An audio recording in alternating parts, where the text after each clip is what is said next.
Hey guys, hope you're doing well. It's been a while since I don't share here at LR Thera-Coaching, and I thought it was time that maybe I can go back to some of the things I used to talk about.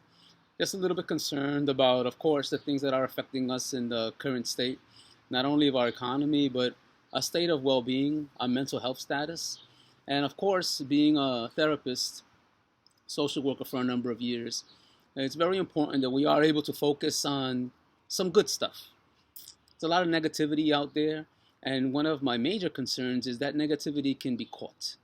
It's very easy to catch a cold, the flu, and of course now the coronavirus, which is transmitted in so many different ways.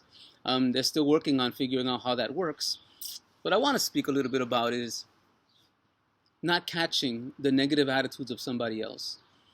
It's very easy to get caught up in what someone else is thinking and to begin to mark our days and our nights and our worries by what someone else has told us, what we see on the news, or just the negative attitudes of other individuals.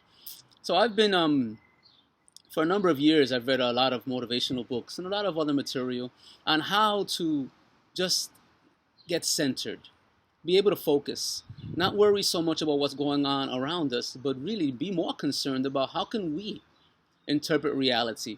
Not that we make a false reality. That's done quite often, and that's another sign of mental illness.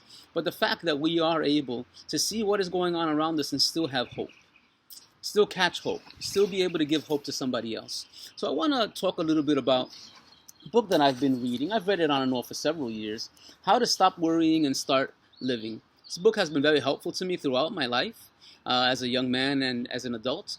And just want to read you some quotes from there and see what we can come up with. So one of the things that it says is, when we're very tired, I know that there's a mental strain that happens when we focus on some of the things that are happening around us. Is there going to be food? Is there going to be money? What about unemployment? Am I going to be able to go back to work? For the past month, or close to a month, I've been working from home, and I'm glad that I'm able to do that. I'm very thankful to the Department of Education that allows me to do that. But that also means that I've had to learn how to do things in a different way. It's not quite easy. And I'm pretty okay with dealing with technology, but I know there are others that are less so. And so they've been concerned. They're not doing well to a certain degree. They're not happy with what they've had to do, but they've also learned. And I think this is the point, that when you are given something to do and you don't know how to do it well, then you jump in and you try to do it. So I welcome you to my backyard. I'm here. I don't know if you can hear the birds. I've seen squirrels running around, the little birdies getting their food and just enjoying themselves. They don't have a care in the world. All they do is they come out, they get what they're going to get to eat, they run back home, they go to bed at night, and they wake up the next day joyous, having a good time. Can we do the same? Well, let me begin with this quote regarding our tiredness. It says, "Our fatigue is often caused not by work, but by worry, frustration, and resentment." Think about those things. Worry, frustration, and resentment. When we worry, what do? Well, we may take years from our lives because we're worrying. What often do we worry about? Sometimes we worry about real issues, of course. Physical health, mental health, emotional health, financial health. These are all important things. The economic health. Where are we headed as a society? All these things should concern us, but should they worry us? Well, when we worry, we actually are lessening our ability to deal with other situations. I know that in the Bible, a great man by the name of Jesus, he said that, why should you worry about tomorrow? Don't worry about tomorrow. Today has enough worry of its own. And that strikes me. Because what he was saying is that in today's day, just today, there's enough worry to fill this day. But what am I going to do by filling my day with worries? Am I going to make things any better? Am I going to get any stronger? Is the day going to get any brighter? No, of course not. But what we tend to do is diminish our lives. We might live however many years. I'm 53 now. Could I live another 30 years, 20 years, 10 years, 40 years, 50 years? I don't know. But I want those years to count. I want every day to count. So worrying is not going to help me. As a matter of fact, it might lessen the days that I have. And then there's frustration. If I were to ask you, well, what kinds of things frustrate you? I don't know. We're all different individuals, and what might bother me might not bother you, and vice versa. But those things that frustrate us, just the word itself means something that is stopping me from doing something that I want to do.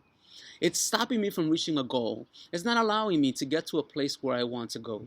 When we are frustrated or our efforts are frustrated, that means that somehow we have been stopped. There's something not permitting me to move forward. But sometimes I think that our frustration stems from ourselves. We diminish our capacity to move forward by allowing things to frustrate us that should not frustrate us. Now, for example, I tend to get up very early in the morning. And you know what I do? So I'm up early in the morning. I go down, I do my coffee, I watch the news. Before you know it, I've been an hour down there. And now I'm running, I'm going to take a shower, got to go to work, I got to do all these things. But it's on me because I frustrated my effort to have a good day. I got up early, but then I spent time doing some things that maybe I should not have spent time on. So I frustrated myself. And then, of course, the day cascades in a negative fashion from there. That doesn't happen to me every day. But my point is that when we take worry and frustration to a level beyond our capacity to deal with them, well, now we simply get stuck. So what I'm learning is that, okay, I'll still get up early, but I'll spend less time doing those things that are not as important. I'll be able then to use the rest of the day to get up, do the things that I have to do, move forward, and be able to just accomplish all the things that I want to accomplish. Now, the quote speaks about worry, frustration, and resentment. Wow, it's so easy to become a bitter individual. Sometimes we might think about, wow, if I had better opportunities when I was a child. But you can't change that now. If I had different parents, obviously we can't change that. If I had gotten into a different relationship, well, yes, relationships, those are choices, but very often we've gotten into them at a bad time, and we should not so quickly look to get rid of some relationships. We should seek to better those relationships, to inform ourselves and inform our partners in a good way of getting along with each other. See, sometimes we want to escape, we want to run. And in the inability to do so, we become resentful. We strike out at that person, maybe not physically, and I hope not physically, but certainly emotionally and in our words. It's so important that we are able to measure ourselves and to say, but wait a minute, I got into this relationship, or I got into this job, or I got into this situation. How can I get out of it? Or how can I make things better while still being in that situation? See, it's not a matter of escaping. Is if we tend to be escape artists, we're always going to be trying to escape from one relationship to another relationship to another relationship, and that's going to drive us into negative places. What we need to be concerned about is working out situations where we're at, rather than running away from them.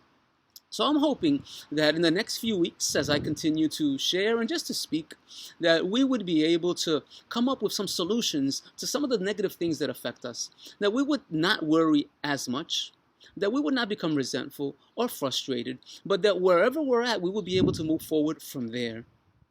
Now, some of us are working from home, as I said earlier, and we're not able to move very far from the home. But you know what? You can move from the kitchen to the living room, from the living room to the bathroom, from the bathroom to the bedroom, from the bedroom to the hallway. You have some square feet of space there. You know what? Right in that little bit of space right there, you can do a little bit of exercise.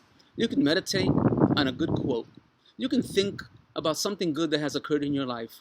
You don't have to be stuck. I've heard of people that have been in jail, prisoners such as John McCain and other individuals, and what did they do with their time? They focused on good memories. They memorized Bible passages that they had memorized them previously, and they were able to recite them. They did not let their minds stay on the negative. If we let our minds dwell on the negative, I see a shrinking of our capacities, an inability to move forward, a diminishing of all the wonderful things that have been placed in us to be able to move forward. You have skills, abilities, and talents that you haven't been using. So maybe in the midst of this pandemic, it'll be an opportunity for you to shake yourself off of old stuff and move forward. Maybe you'll be able to be strengthened. Maybe you think of some things that you can do with your time. Maybe you can reach out to a friend. Maybe you can restore a relationship. Perhaps you can say, you know what, I'm going to be a better me, and I'm not going to stay stuck where I'm at now. So I hope this was helpful to you. I'm going to try to share at least once a week. Give me your feedback, and I hope that you do well. Take care of yourself.